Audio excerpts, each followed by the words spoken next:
Bismillah, velhamdülillah, ve salatu ve selamu ala Resulillah, amma ba'd. Assalamu alaikum ve rahmetullahi ve berekatuh. Ez qardaşlar, anlavatqanlar Muhammed ibn Süleyman el-Maghribi'nin Jam'ul Fevaid min Jamil Usul ve Mecmu'z Zavaid, yani Hadisler Toplumu namlı kitabının 9. tomu. Hazır anlaydığınızlar Cennet ve Dozak bölümü. Ebu Davud'un Hasan ve Sahih rivayetinde Ebu Hureyre radıyallahu anhu'dur rivayet kılınadı ki Peygamber sallallahu aleyhi ve sellem mundaq degan: Allah jannatni yaratgan chaqda Jibril alayhissalomga berib qarab baqqan dedi. U berib qarab kelib, "Ey Rabbim, izzeting bilan qasamki, buni anglagan hamma odam u yerga kiradi" dedi. Ondan Allah uning atrofini jafoliq ishlar bilan o'rab, "Ey Jibril, amni berib qarab baqqan" dedi. Jibril alayhissalom berib qarab keldi va "Ey Rabbim, izzeting bilan qasamki, hech kim u yerga kirolmasmikin" deb ensirab qoldim dedi. Allah jahannamni yaratgan chog'dimi, "Ey Jibril, berib qarab baqqan" dedi. U berib qarab kelgandan keyin, "Ey Rabbim, izzeting bilan qasamki, buni anglagan kishi hargizmi bu yerga kirmaydi" dedi. Keyin Allah uning atrofini havo havaslar bilan o'rab, "Ey Jibril, berib endi qarab baqqan" dedi. Jibril alayhissalom berib qarab kelgandan keyin, "Ey Rabbim, izzeting bilan qasamki, hech kim qolmay bu yerga kirib ketgidek deb ensirab qoldim" dedi. İmam Müslim'nin 2823 numaralı hadisinde Enes ibn Malik radıyallahu anhu da rivayet kılınadı ki Peygamber sallallahu aleyhi ve sellem bundaq degan: Cennet cepalık işleri bilen, dozaq bolsa hava hevesleri bilen oralgan. İmam Bukhari'nin 6488 numaralı hadisinde Abdullah radıyallahu anhu da rivayet kılınadı ki Peygamber sallallahu aleyhi ve sellem bundaq degan: Cennet sizlerge aygınlarının şöynüstümü yakın, cehennem hem şundaq. İmam Müslim'nin 2848 numaralı hadisinde Enes ibn Malik radıyallahu anhu da rivayet kılınadı ki Peygamber sallallahu aleyhi ve sellem bundaq degan: Adamlar cehennemge toxtamasdan taşlanıdı. Cehennem yana barmı deb sorap turdu. Ahiri Allah qadamini uning ustiga qo'ydi. Shuning bilan u torlashib bir-biriga kirishib ketadi va izzeting va ulug'liqing bilan qasamki, bo'ldi, bo'ldi deb ketadi. Ammo jannat to'lmay qoladi. Shuning bilan Allah boshqa insonlarni yaratib bo'sh joylarga o'rlashtiradi. İmam Buxariyning 2850 numaralı hadisida Abu Hurayra radhiyallohu anhu da rivoyat qilinadi ki, Payg'ambar sallallohu alayhi va sallam mundaq degan: Jannat bilan jahannam munozirlashib qoldi. Jahannam mutakabbirlar va zo'maganlar bilan to'ldirilganligi mening sendan ustun qilinganligimdir dedi. Jannat menga nima uchun insonlarning ojizlari va ularning nazaridan tushib qolganlar kirdi degan edi. Alloh jannatga: Sen mening rahmatimsan, sening bilan bandalarimning xolig'imni rahmatimga erishtiraman deydi. Do'zaxga kelsak, sen mening azobimsan, sening bilan men bandalarimdan xolig'imni azoblayman. Her ikkinglar liq to'lasizlar deydi. Ammo do'zax to'ymaydi. Oxiri Allah uning ustiga oyoq bosgandilar bo'ldi, bo'ldi deb vaysaydi. Shundan keyin ham to'ladi, ham to'ydi, hamda bir-biriga kirishib ketadi. Allah bandalardan hech kimga zulm qilmaydi. Jannatga kelsak, Allah jannatda eshib qolgan yerlar uchun boshqa insonlarni yaratadi.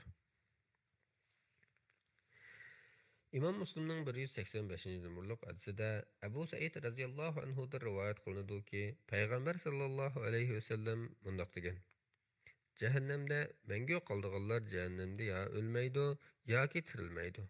Ama günahları ve ya ki hatalıkları sebebinden cehennemge kirgenler birli öldürülüp ular kömür alığa kelgende şefaat kılış için ruhsat verildi. Şunun bilen ular top keltirilip cennet deryalarına taşlanırdı. Keyin cennet ehliga ularning ustiga suv sepinglar deyildi. Shunday qilib ular kalkin suyda iqib berib unib chiqqan mayslardek tirilishga boshlaydi. Jamoatdan bir kishi payg'ambar alayhissalom buni go'yo cho'lda yashagandek tasvirlab berdi dedi. İmam Buxariyning 6535 numaralı hadisida Abu Said radhiyallohu anhudan rivoyat qilinadi ki, payg'ambar sallallohu alayhi vasallam bundaq degan: Müminler do'zaxdan qutulib, cennet bilan do'zax orasidagi bir ko'rikda so'qtitiladi. Dunyoda qilgan haqsizliklarining da'vosi u yerda ko'rilib, zolimlardan zulm uchirganlardan aqilib beriladi. Pak-pokiz bo'lib poklanganlarida ularning jannatga kirish uchun ruxsat beriladi. Muhammadning jani ilkil bo'lgan Allohning nomi bilan qasamki, ularning har biri jannatdagi o'rnini dunyodagi o'rnidan yaxshi biladi.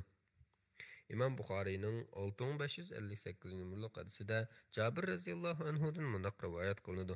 Peygamber sallallahu aleyhi ve sellem cehennemden bir top insan şafaat bilen sa'arir alet çıkıdı dedi. Men sa'arir degen nima dep sorgan edim. Peygamber aleyhisselam nimjan kişiler dep cevap verdi. İmam Müslim'nin 2807 numaralı hadisinde Enes radıyallahu anhu'dan rivayet kılındı ki Peygamber sallallahu aleyhi ve sellem mundaq degen. Kıyamet günü dünyadaki çağda en başat yaşagan dozaq ahlidan biri elip gelinip cehennemge bir qatım çöktürülüdü. Andın onundan ey adam oğlu, dünyada yaşagan çağında birer yaxşılık gördüңmü, nimetke erişdiňmi dep soruldu. O, ey Rabbim, yoq deydi. Ondan keyin dünyada en köp cöpet atkan cennet ehlinden bir kişi elip gelinip cennetke bir qatım çöktürülüdü.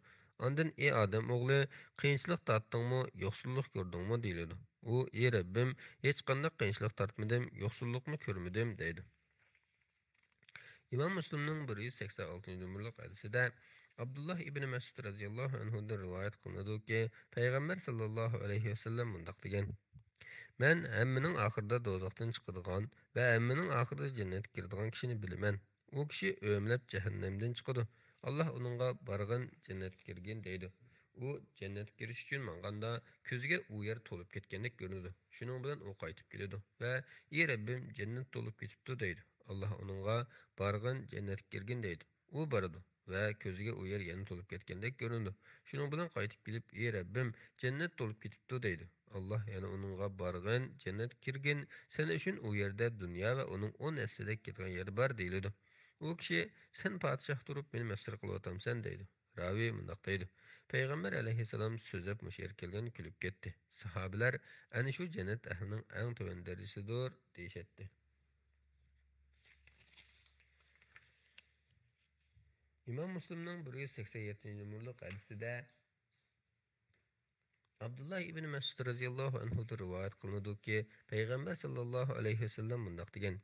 Hemmenin ahırda cennet girdiğin kişi gah menip, gah ömelep, gah yüzü otuda püşlenip, dozaq otuda püşlenip yürüp ötüdü.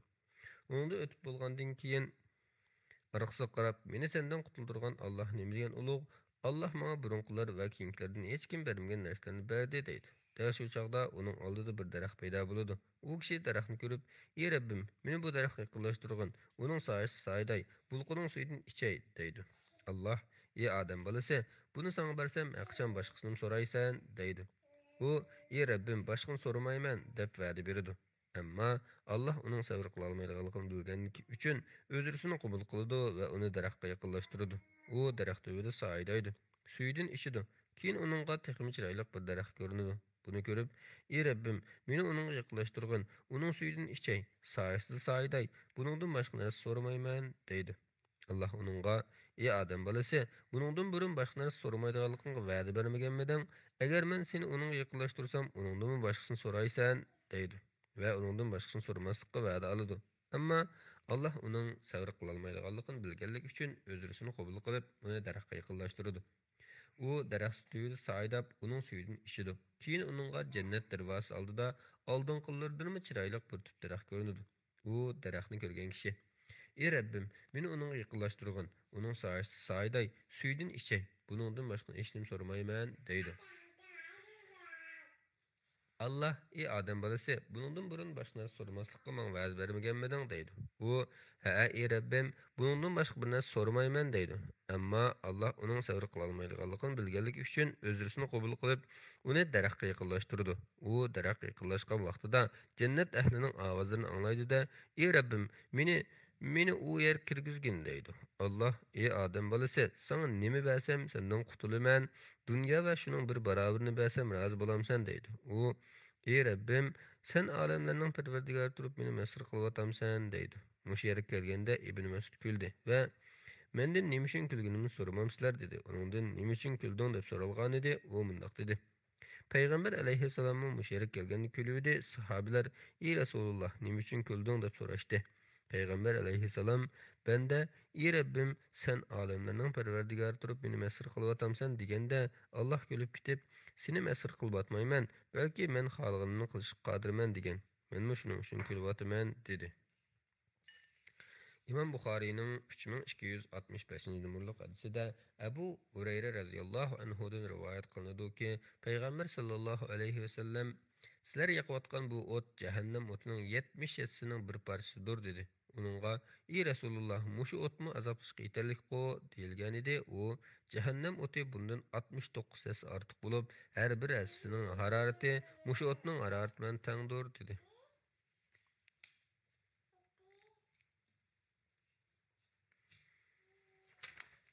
İmam Müslim'nin 2844 numaralı hadisinde Ebu Hureyre radıyallahu anhu'dan mundaq rivayet kılındı. Peygamber sallallahu aleyhi ve sellem bilen birge idik. Tuyuksuzda bir nersinin düşken avazı anlangan idi. O, bu neminin avazı bilemsizler dep sordu. Biz Allah ve onun Resulü bilgiçidir dedik. Peygamber aleyhisselam bu cehennemge 70 yıl burun etilgan bir taş idi.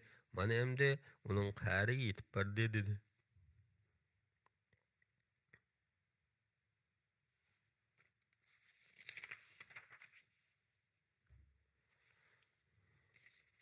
İmam Buxariyning 537 numaralı hadisida Abu Hurayra radhiyallohu anhu da rivoyat qilinadi ki Payg'ambar sallallohu alayhi vasallam mundaq degan: Havo bek isib ketganda peshin namozini sal kechiktirib o'qinglar, chunki havoning isib ketishi jahannamning taptidandir.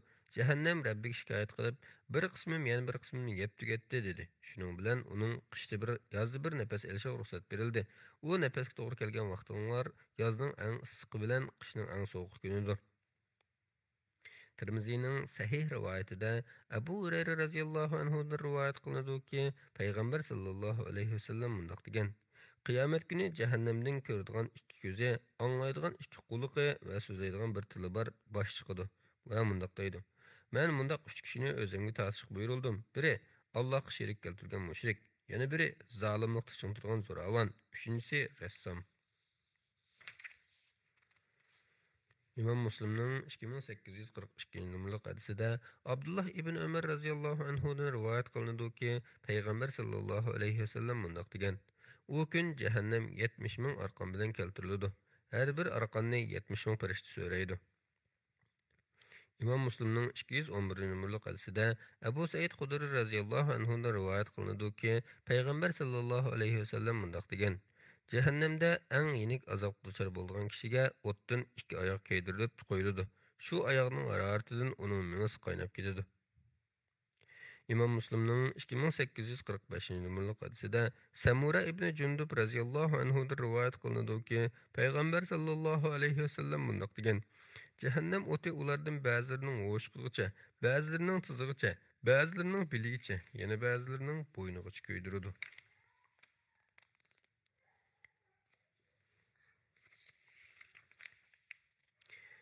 İmam Müslim'nin 2851 numaralı hadisinde Ebu Hureyre radhiyallohu anhu'dan rivayet kılındı ki Peygamber sallallahu aleyhi ve sellem mundaq degan: Cehennemde kafirning eziq tishi yoki qo'ziq tishi Uhud tog'idek yo'g'onliqda bo'ladi. Terisining qalinligi 3 kunlik musofaga teng keladi. Tirmizining Hasan rivoyatida Abu Hurayra radhiyallohu anhu'dan rivoyat qilinadi ki Payg'ambar sallallohu alayhi va sallam mundaq degan: Qiyomat kuni kafirning tishi Uhud'dagidek, yo'tisi Bayzat'dagidek bo'ladi. Uning jahannamda o'ltirdigan yeri Madinadan Zabzagacha bo'lgan 3 kunlik musofadek keladi. Tirmizining sahih rivoyatida Abu Hurayra radhiyallohu anhu'dan rivoyat qilinadi ki Payg'ambar sallallohu alayhi va sallam mundaq degan: Kafirning terisining qalinligi 42 gaz bo'lib, tishi Uhud'dagidek, jahannamda o'ltirdigan yeri Makka bilan Madinaning orasidek keladi. İmam Müslim'nin 2852 numaralı hadisinde Ebu Hureyre radıyallahu anhu'dan rivayet kılındı ki Peygamber sallallahu aleyhi ve sellem mundaq degan: Kafirning ikki mo'risining orasi yugurik uloq bilan qilinadigan 3 kunlik musofirdan keladi. İmam Buxariyning 3350 numaralı hadisida Ebu Hureyre radıyallahu anhu'dan rivayet kılındı ki Peygamber sallallahu aleyhi ve sellem mundaq degan: Qiyomat kuni İbrahim alayhissalom dadasi Azarni qaridab ketgan, usti beshini chang to'zdan bosgan holda ko'rdi. İbrahim alayhissalom uningga: "Men sening menga osiylik qilmasligingni aytmaganmidim?" deb so'raydi. Dadasi: "Bugun sen osiylik qilmayman" deydi. İbrahim alayhissalom: "Ey Rabbim, sen menga qiyomat kuni meni rasvo qilmaslikqa va'da bergan eding. Mana endi dadamning rasvoliqidan cho'ng rasvolik bormi?" deydi. Allah: "Men jannatni kofirlarga harom qildim" deydi. Keyin ey İbrahim qarag'an oyg'ingning ostida nima bor deyildi. İbrahim qonga bilingan bir sirtlarni ko'rdi. Ya'ni Azarning surati ayvon shakliga aylangan bo'ladi. Ondan u sirtlarning putlaridan tutib do'zaxga tashlanadi.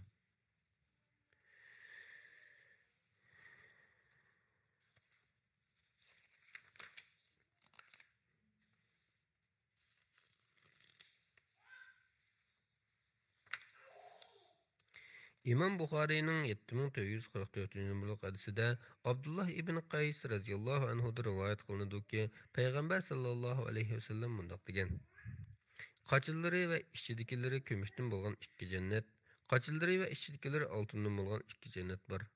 Adin jannatida insonlar bilan Rabbining orasini faqat Rabbining yuzidagi kibriyo pardasida tutib turadi.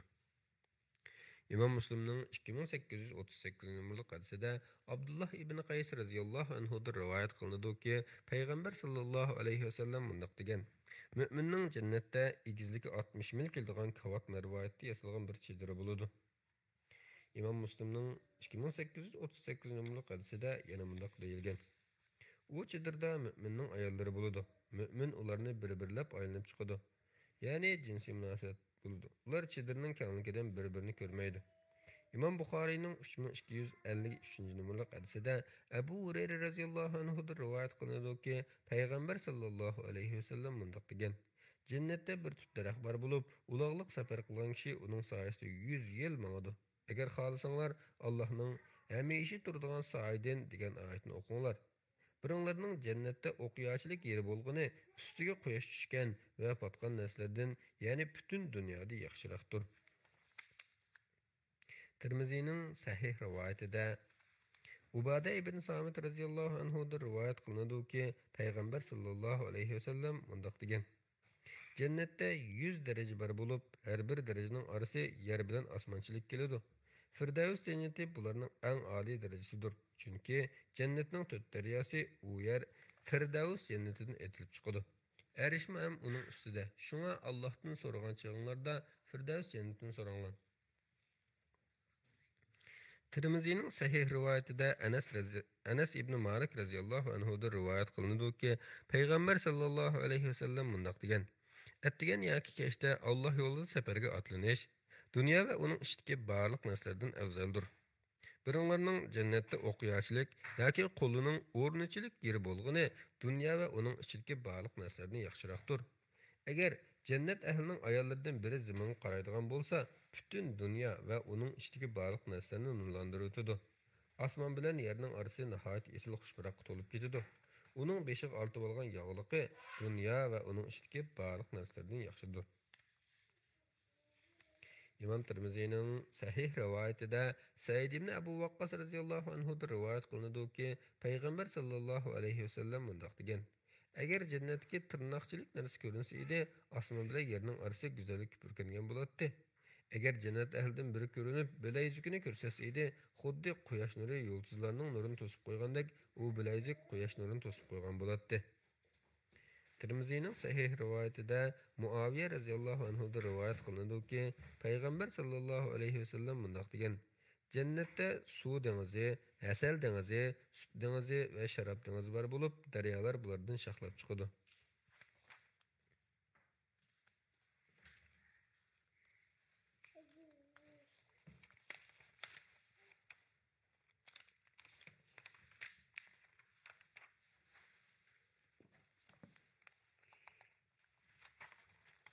İmam Buxariyning 3256 numaralı hadisida Ebu Said Xudri radhiyallohu anhuda rivoyat qilindiki, payg'ambar sallallohu alayhi vasallam jannat ahli oralaridagi daraja farqining tufaylidan o'zlarining ustidagi qasrlarda yashaydiganlarni xuddi mashriq yoki mag'rib tarafdagi o'chish oldidagi nurliq yulduzni ko'rgandek aran ko'rdi dedi. Sahobalar: "Ey Rasululloh, u boshqalar yetolmaydigan payg'ambarlarning martabasimi?" deb so'ragan edi. Payg'ambar alayhissalom: "Yo'q. Nefsim ilkil bo'lgan Allohning nomi bilan qasamki, u qasrda turadiganlar Alloh iymon etgan va payg'ambarlarga ishongan rostchil kishilardir" dedi. İmam Buxariyning 3327 numaralı hadisida Abu Hurayra radhiyallohu anhudan rivoyat qilinadiki, payg'ambar sallallohu alayhi vasallam mundaq degan: Jannatga birinchi bo'lib kiradigan jamoatning yuzlari oydin kechidagi to'lin oydek. Undan keyin kiradiganlarning yuzlari osmondagi porlab turgan yulduzdek bo'ladi. Ular cho'ng kichik tahorat qilmaydi. tükürmeydi ve mışkırmaydı. Tağakları altın, terleri misk, sırıklarları ut, ayalları örlerden buludu. Ularning hammasining bo'yi turqi o'xshash bir xil bo'lib, shakli atimiz Adem alayhissalomniki o'xshaydi. Egizligi 60 kez bo'ladi. İmam Buxariyning 3245-numurlik hadisida mundaq deyilgan. Ularning har birining ikki ayoli bor bo'lib, go'zalligidan pochiqining yeliklari go'shining ichidan ko'rinib turadi. Ahli jannati orasida ixtilof va dushmanlik bo'lmaydi. Qalblari bir qalbdek bo'lib ketadi. Ular sahar va oqshomda Allohga tasbih aytadi. İmam Müslim'nin 2835-numurlik hadisida Jabir radhiyallohu anhudan mundaq rivoyat qilinadi. Payg'ambar sallallohu alayhi vasallam cennet ehli cennetni yeydi, içidi, tükürmeydi, çoğun kichik tarat qilmaydi, mishqirmaydi dedi. Sahabeler undaqda yegan ichganlari qandoq bo'ladi deb so'ragan edi. Payg'ambar alayhissalom kekirish va mushkanbar purqidek terlash bilan chiqariladi. Ular xuddi to'xtamay nafas olgandek to'xtamay tasbih va hamd aytadi deb javob berdi. Yani bir rivoyatda tahmid so'zining o'rniga hamd so'z kelgan. Ve yana bir rivayette tekbir deb kelgan. Tirmizining Hasan rivoyatida Muaz ibn Jabal radhiyallohu anhudan rivoyat qilinadiki, payg'ambar sallallohu alayhi vasallam mundaq degan: Cennet ehli cennetga 30 yoki 33 yosh altida soqolsiz, tuksiz va ko'zlariga surum tortilgan holda kiradi.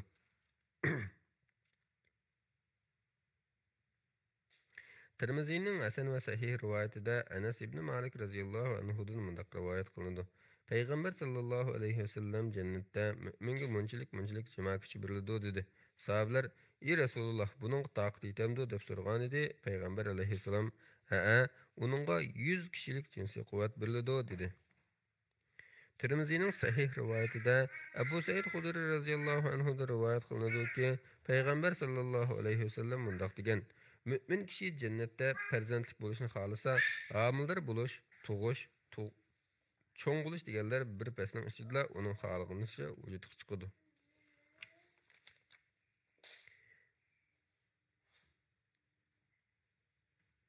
İmam Müslimning 2836-numurlik hadisida Abu Hurayra radhiyallohu anhudan rivoyat qilinadiki, payg'ambar sallallohu alayhi vasallam mundaq degan: Kim jannatga kirsa baxtli bo'ladi, faqatla xafa bo'lmaydi, qarimaydi va kiyimi ko'nirmaydi.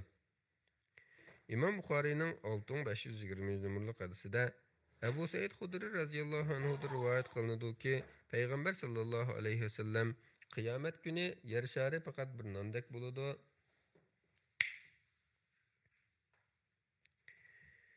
Sizlardan biringlar dasturxonga non qo'ygandek, Alloh uni o'z qo'li bilan jannatga, jannat ahlining oldiga qo'ydi dedi.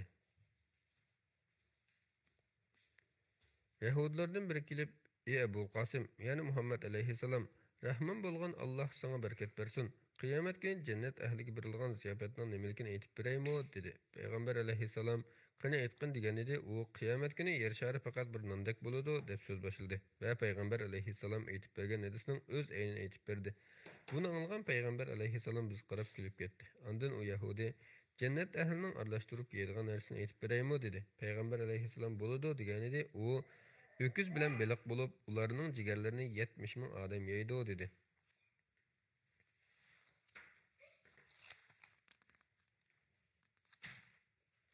İmam Müslimning 189-numurlik hadisida Mughira ibn Shu'ba radhiyallohu anhudan rivoyat qilinadiki, payg'ambar sallallohu alayhi vasallam mundaq degan: Musa alayhissalom Parvardigoridan darajasi eng tuvan bo'lgan jannat ahli kim deb so'ragan edi. Parvardigori mundaq dedi: Jannat ahli jannatga kirib bo'lgandan keyin bir kishi keladi. Uningga senmi jannatga kirgan deyiladi. U: "Ey Rabbim, qandoq kiraman? Hamma odam kirib joyiga kirib bo'pti" deydi. Uningga: "Sen dunyo podshohlaridan birining zimindek cho'nglikda ziminga rozi bo'lamsan" deyildi. U: "Ey Rabbim, rozi bo'laman" deydi. Allah sana u berildi. Yana shunchalik, yana shunchalik, yana shunchalik, yana shunchalik deydi. Beshinchisida: "Ey Rabbim, rozi bo'ldim" deydi. Allah: "Bu va buning 10 nesli seningdir. Ko'ngling xohlagan va ko'zing tushgan narsalarim seningdir" deydi. U: "Ey Rabbim, rozi bo'ldim" deydi. Musa alayhissalom: "Ey Rabbim, darajasi eng yuqori bo'lgan jannat ahli kim?" deb so'ragan edi. Alloh taolo mundaq dedi: "Ular shunday kishilarki, ularning ziyofatlarini o'z qo'lim bilan tayyorlayman. Ular uchun ko'z ko'rmagan, quloq anglamagan va inson aqli xiyol qilib boqmagan ne'matlar bor. alloh taoloning ularning qilgan amallariga mukofot yuzidan allohning huzurida saqlangan va ularni xushal qiladigan katta ne'matni hech kim bilmaydi degan oyat buning dalilidir. İmam Müslimning 2840 numaralı hadisida Abu Hurayra radhiyallohu anhudan rivoyat qilinadiki, payg'ambar sallallohu alayhi vasallam mundaq degan: Jannatga qalblari qushning qalbidek yumshoq bir guruh inson keladi.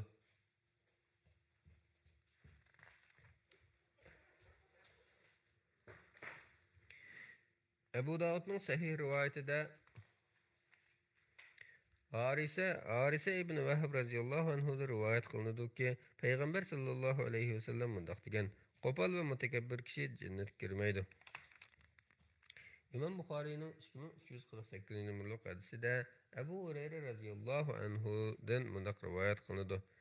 Bir kuni payg'ambar sallallohu alayhi vasallam so'z qilib berdi. Uning yanida bir sahrolik arab bor edi. Payg'ambar alayhissalom mundaq dedi: Jannat ahlidan bir kishi Rabbidan dehqonchilik qilishni ruxsat so'raydi.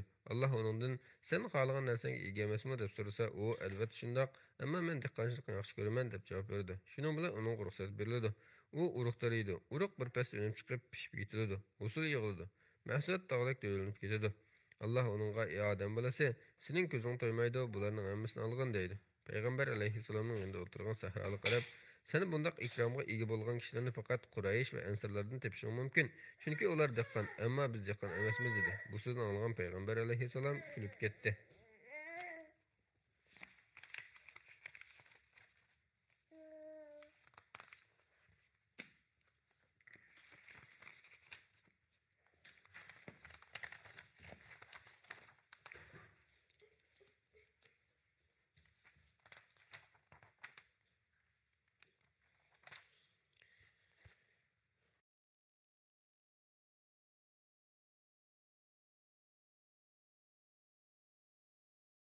Bismillah ve elhamdülillah ve salatu ve selamu ala Resulillah amma ba'd. Assalamu alaikum ve rahmetullahi ve berekatuh. Ez qarındaşlar, anlavatqanlar Muhammed ibn Süleyman Maghribi'nin Cem'ul Fevaid min Cami'l Usul ve Mecmu'z Zavaid namlı kitabının 9. tomu.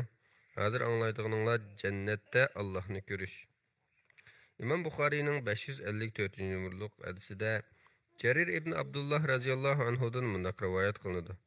Bir oydan kechida payg'ambar sallallohu alayhi vasallamning yonida edik. U oyga qarab: "Sizlar Rabbinglarni shu to'lin oyni ko'rgandek hech qiynalmasdan ko'rasizlar. Kun chiqishdan ilgari va kun petishdan burungi namozni imkon bor vaqtida o'qinglar" dedi. Ondan Alloh taolaning kun chiqishdan ilgari va kun petishdan burun Parvardigoringni tasbih etqin, ya'ni namozni o'qigin va hamd etqin degan oyatini o'qidi.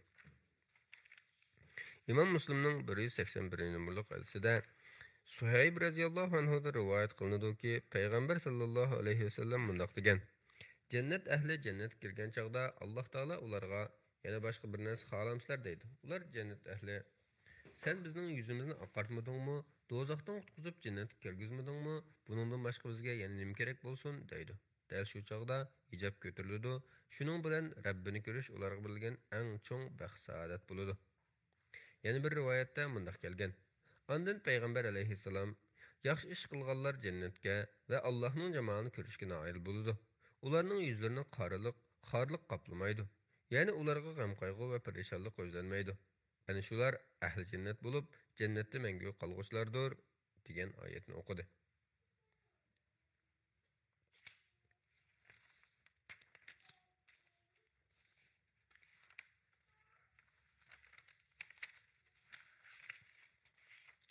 İmam Buxariyning 806 numaralı hadisida Abu Hurayra radhiyallohu anhudan mundaq rivoyat qilinadi.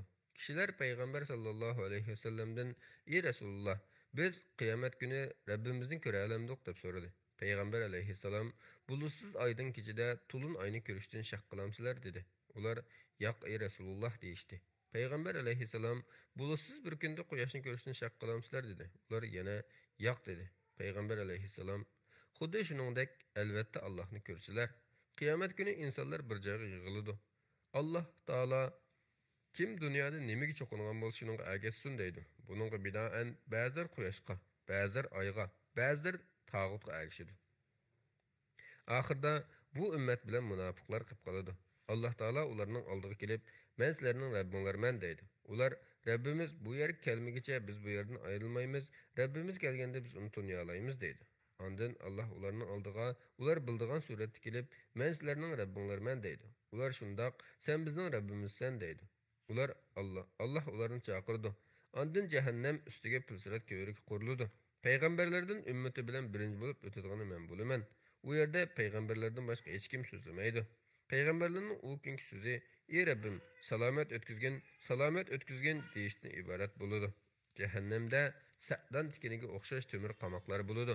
Sizlar sa'dan tikinni ko'rdinglarmi deb so'radi. Sahobalar "Ha" dedi. Payg'ambar alayhissalom so'zini davomlashtirib, u temir qamoqlar xuddi sa'dan tikiniga o'xshaydi, ammo cho'ngliqini faqat Allohla biladi. U qamoqlar insonlarning qilmishlariga ko'ra ilib oladi. Ularning ba'zilari amallari tufaylidan halok bo'ladi, ba'zilari qiymi-chiymi qilinadi, keyin qutuladi. Alloh taolo jahannam ahlidan kimga rahim shafaq qilishni iroda qilsa, farishtalarni Allohga ibodat qilganlarni do'zaxdan chiqarishga buyuriydi. Farishtalar ularni sajda iznosidan tunib jahannamdan ilib chiqadi. Chunki Alloh do'zaxga sajda qilgan joyni ko'ydirishni harom qilgan. Alloh do'zaxga sajda qilgan joyni ko'ydirishni harom qilgan. Ular do'zaxdan chiqadi. Do'zax insonning sajda qilgan yeridan boshqa hamma a'zosini ko'ydirib o'tadi. Shunga ular do'zaxdan ko'ygan va pishib qolgan holatda chiqadi. Ondan ularning ustiga hayot suvi sepiladi. Ular xuddi sal iqtib kelgan dondan unib chiqqan moysiga o'xshash tiriladi. Alloh bandalar orasida hukm chiqarib bo'lgandan keyin jannat bilan jahannam orasida bir odam qoladi. U jahannamdan chiqib jannatga kiradigan eng oxirgi kishidir. Uning yuzi jahannam tarafga qartilgan bo'lg'achqa, u "Ey Rabbim, yuzimni do'zaxdan yiroq qilgin. Uning shamili meni azoblab, uchqunlari yuzimni ko'ydiryotidi" deydi. Alloh buni qilsam, balkim uningdan boshqa so'raysan deydi. U "Yo'q, izzating bilan qasamki boshqa narsa tilamayman" deydi. Allohga va'da berdi. Alloh uni yuzini do'zaxda yiroqlashtirdi. U jannatga yaqinlashtirilganda ko'zni qamashtiradigan go'zallikni ko'rdi. U Alloh xohlagan muddatga sukut qilib turgandan keyin o'zini besala olmay, "Ey Rabbim, meni jannat darvozasiga yaqinlashtirgin" deydi. Alloh uningga "Sen menga mendan boshqa narsa so'ramaslikka va'da bermaganmiding" deydi. U "Men sening eng badbaxt quling bo'lib qolmay" deydi. Alloh "Men seni jannatning darvozasiga yaqinlashtirsam, balkim mendan yana boshqa bir narsa tilasan" deydi. U "Yo'q, izzating bilan qasamki, bundan boshqa narsa so'ramayman" deydi. Rabbiga bir muncha va'da berdi. Alloh uni jannat darvozasiga yaqinlashtirdi. U jannatning darvozasi oldiga kelganda, uningdagi gul chechaklarni, noz-ne'matlarni va xushliklarni ko'rdi. Ondan Alloh xohlagan bir muddatgacha sukut qilib turdi. Keyin u yana o'zini besala olmaydi. "Ey Rabbim, nim bo'ladi? Men jannatga kirgizgin" deydi. Alloh "Qandoq odamsan? Nimandaq va'dang turmaydigan insonsan? Sen menga mendan boshqa bir narsa so'ramaslikka va'da bermaganmiding" deydi. U "Ey Rabbim, meni eng baxt quling qilib qo'ymagan" deydi. Alloh uning so'ziga kuladi. Ondan uning jannatga kirishiga ruxsat berdi va "Mendan nima tilaysan" deydi. U tilaklarini bildirdi. Uning tilaklari tukkanda Alloh ba'zi narsalarning ismini namoyon qilib turib, "Ma'o narsalarni tilagan" deydi. Barliq tilak arzular aytilgandan keyin Alloh "Tilaganlaring va uning yana bir sening bo'lsin" deydi. Abu Said Abu Hurayraga Payg'ambar alayhissalom Alloh tilaganlaring va uning sening bo'lsin deydi dedi. Degan edi Abu Hurayra radhiyallohu anhu. Men payg'ambar sallallohu alayhi vasallamning tilaganlaring va uning bir sening bo'lsin deganligidan boshqani bilmayman dedi. Abu Said radhiyallohu anhu Ammo men payg'ambar alayhissalomning Alloh tilaganlaring va uning sening bo'lsin deydi deganini anglagan edim dedi. Allohning tavfiqi bilan hadislar to'plamining 9 tomi o'qilib bo'ldi. Alloh hammalarga foydali ilm ato qilsin. Do'zax azobidan saqlasin. O'zininki Firdavs jannati bilan mukofotlasin. Duolaringlarda bizni unutmaysizlar. Assalomu alaykum va rahmatullohi va barakatuh.